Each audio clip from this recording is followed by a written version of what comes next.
भारतीय किसान यूनियन श्रमिक जनशक्ति के राष्ट्रीय अध्यक्ष कमलेश यादव के आह्वान पर बुधवार को गांधी सभागार कैसरबाग में देश के विभिन्न प्रांतों व उत्तर प्रदेश के सभी जनपदों से आए पदाधिकारियों एवं कार्यकर्ताओं की महत्वपूर्ण बैठक एवं कार्यकर्ता सम्मेलन का आयोजन किया गया। कार्यक्रम में मुख्य अतिथि के रूप में संयुक्त किसान मोर्चा के वरिष्ठ नेता केपी सिंह केरल, धर्मपाल दिल्ली तथा पूर्व कृषि निदेशक उत्तर प्रदेश विनय प्रकाश श्रीवास्तव उपस्थित रहे। अतिथियों ने अपने संबोधन में कहा कि देश का अन्नदाता किसान आज भी उपेक्षा का शिकार है। खाद, बीज और सिंचाई सुविधाओं की कमी से खेती लगातार घाटे का सौदा बनती जा रही है।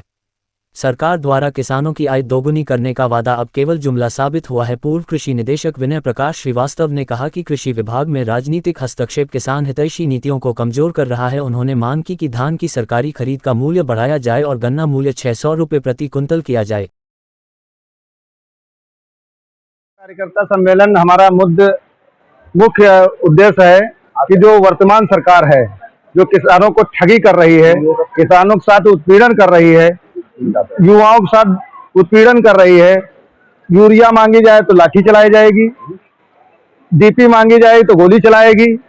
ये सरकार का दोहरा चक्र जो है, इसको हम लोग सामने लाना चाह रहे हैं। जो हमारी सरकार, ये वर्तमान सरकार हम किसानों की बातें नहीं मानेगी तो हम लोग बहुत बड़ा एक आंदोलन करने की तैयारी चल रही है। जो किसान की बात सुनने के लिए सरकार तैयार नहीं है। आज आप देख ही रही हैं कि किसान के जो है गल्ला उसका कोई खरीदने वाला नहीं है। बेचारे 1500-1200 रुपए कुंटल धान बेचा जा रहा है। ये मैं आपके चैनल के माध्यम से सरकार को कहना चाहता हूं कि सरकार जाग जाए तो ज्यादा बेहतर है। अभी सवेरा है। किसान जब रोड पे आ जाएगा तो सरकार को उखाड़ कर फेंक देगी। सरकार को किसान ही बनाती है और किसान ही फेंकती है। मैं आपके चैनल के माध्यम से यही सरकार को मैसेज देना चाहता हूं कि सरकार अपने कान खोल ले और अपना अंधा चश्मा हटाकर और किसानों की तरफ नजर डाले। जो किसानों पे कर्जा है उसको कर्जा माफ किया जाए। मेरी आपसे, आपके चैनल से मांग है। आज भारतीय किसान यूनियन श्रमिक जनशक्ति अपने प्रदेश के मंडल के और जनपद के जो भी जिलाध्यक्ष हैं सभी के साथ बैठक कर रही है और बैठक में हम अपने संगठन को कैसे मजबूत करें, गांव में कैसे हम जाएं, कैसे अपनी कमेटियां मजबूत करें और उत्तर प्रदेश की सरकार व केंद्र सरकार के द्वारा जो भी नीतियां इनकी हैं, ये देश के किसान मजदूर को ठगने का काम कर रहे हैं, ये देश के किसान मजदूर को गुमराह करने का काम कर रहे हैं। इन्हीं पर हम लोग चर्चा करेंगे। हमारे बीच में ये हम धर्मपाल जी आए हैं, दिल्ली से, मुरादाबाद रहने वाले हैं। कई लोग केरल से आ रहे हैं, कृषि के पूर्व डायरेक्टर जी आ रहे हैं। इन तमाम चीजों पर हम लोग चर्चा करेंगे और चर्चा करने बाद संगठन को, आज आप लोगों ने देखा होगा उत्तर प्रदेश की सरकार जो एमएसपी लागू की है धान के ऊपर, वो 2369 रुपए प्रति क्विंटल का रेट इन्होंने लागू किया है। 1 अक्टूबर को उत्तर प्रदेश सरकार ने धान क्रय केंद्र खोल दिया है। पूरे उत्तर प्रदेश के अंदर आप इसका जांच करवा लीजिए, कौन सी धान की समिति खुली है, कहां पर धान खरीद किया जा रहा है। व्यापारियों के साथ लखीमपुर और सीतापुर और खीरी के अंदर हम लोगों से कई बार झगड़ा हुआ, विवाद उत्पन्न हुआ। उस पर हम लोगों ने अधिकारियों के साथ वार्ता की। वार्ता में व्यापारियों से जो चर्चा हुई, व्यापारियों ने ये मुद्दा रखा कि पिछले वर्ष 2180 रुपए धान का एमएसपी उत्तर प्रदेश सरकार ने लागू किया था। उस समय 3500 से 3600 रुपया प्रति कुंटल चावल एक्सपोर्ट हो रहा था बाहर। अब की बार केंद्र सरकार ने चावल का एक्सपोर्ट विदेशों का रोक दिया है। इस समय उत्तर प्रदेश के अंदर चावल का रेट 2500 से 2600 रुपए प्रति कुंटल है। व्यापारी अगर 2500 रुपए में धान खरीदेगा तो फिर चावल कहां लेकर के जाएगा।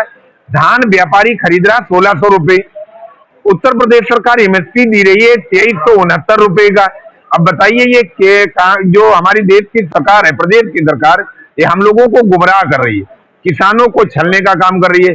केंद्र की सरकार के द्वारा हमारे देश के प्रधानमंत्री पूरे देश के हैं, गृह मंत्री पूरे देश के हैं। आज बिहार के अंदर चुनाव है, आप माताओं बहनों को 10,000 रुपया दे रहे हैं। क्या उत्तर प्रदेश के आप प्रधानमंत्री नहीं है, या आपकी सरकार नहीं है, या गृह मंत्री हमारे उत्तर प्रदेश के नहीं है?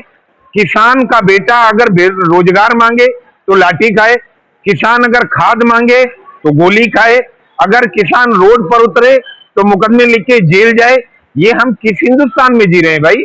हमने तो वोट दिया था आपको अपनी खुशहाली के लिए, अपने बच्चों को पढ़ाने के लिए, शिक्षा के लिए, स्वास्थ्य के लिए। आपने हमें डरा दिया, आपने हमें धमका दिया हिंदू मुस्लिम के नाम पर। धर्म के नाम पर आज हम जो सम्मेलन कर रहे हैं, हम अपने देश के किसान और अन्नदाता युवाओं को सबको जोड़ने के लिए सम्मेलन कर रहे हैं। हम अपने साथियों को बताएंगे कि आप जातिवाद से हट के बात करें, आप आपस में किसी प्रकार का विवाद ना करें। आखिर हमारे देश का अन्नदाता कब तक ठगा जाएगा। बाबा महेंद्र सिंह टिकैत जी ने कहा था, किसान तब साथ जुड़ता है जब एक दरी पर 36 बिरादरी बैठता है, तब जाके किसान की आवाज। ये केंद्र की सरकार, उत्तर प्रदेश की सरकार कोई हमारी बात नहीं सुनता है, चाहे पक्ष का हो चाहे विपक्ष का हो। विपक्ष भी इस समय दबा हुआ है। विपक्ष के लोग न किसान की बात करेंगे, न मजदूर की बात करेंगे, न चिकित्सा की बात करेंगे और न ये शिक्षा की बात करेंगे।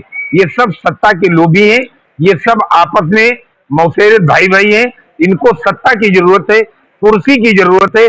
कैसे कर करके हमें कुर्सी मिल जाए। हम पूरे देश के किसान मजदूर आपको वोट देते हैं, सवाल भी आपसे करेंगे और जवाब भी आपसे करेंगे। ये लड़ाई लंबी है। जब तक पूरे देश के अंदर व्यापक तरीके से किसान संगठन तैयार नहीं होगा, तब तक हम लोग इसी प्रकार संघर्ष करते रहेंगे।